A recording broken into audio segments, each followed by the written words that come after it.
ஒரு வார்த்தை சொல்லுவாங்க சார், திருவாரூரில் பிறந்தால் முக்தி, திருவண்ணாமலையை நினைச்சாலே முக்தின்னு.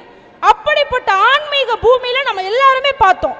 மலையில இருந்து மண் சரிவு, நிலச்சரிவுன்னு அந்த மக்கள் பட்ட கஷ்டத்தை வார்த்தையால சொல்லி மாளாது. அப்படிப்பட்ட கஷ்டத்துல 1000 தன்னார்வலர்கள் அந்த ஊர் வாசல மிதிச்சாங்க.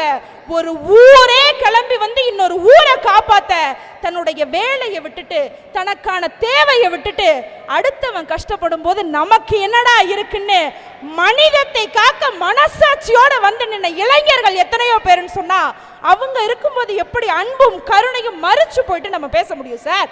அவங்க உதவி பண்ணது கூட பெரிய விஷயம் இல்லை சார். திருவண்ணாமலை எப்படிப்பட்ட ஆன்மீக பூமி, அங்க ஒரு சரிவு நடந்துருச்சுன்னு சொல்லி வேளாங்கண்ணி கிறிஸ்துவ பூமியால் நிறைந்த மக்கள் உள்ள ஊரு. அப்படிப்பட்ட கிறிஸ்துவ சகோதரர்கள் அங்க உள்ள மக்கள் மீண்டு வரணுங்கிறதுக்காக எத்தனையோ நாள் கண்ணு முழிச்சு சிறப்பு வழிபாடு பண்ணாங்கன்னு சொன்னா, மனிதத்தையும் மனித நேயத்தையும் மத நேயத்தையும் காக்கக்கூடிய மக்கள் இருக்க வரைக்கும் எப்படி நம்ம அன்பும் கருணையும் குறைஞ்சிருச்சுன்னு பேச முடியும் சார்? நம்ம ஒன்னே ஒன்று யோசிச்சு பாருங்களேன். யார் என்று நிரூபிக்க நமக்கு எத்தனையோ அடையாள அட்டை இருக்கு. ஆதார் கார்டு இருக்கு, பேன் கார்டு இருக்கு, ஓட்டர் ஐடி இருக்கு, எத்தனையோ அடையாள அட்டை இருக்கு நாம் யாருன்னு நிரூபிக்கிறதுக்கு.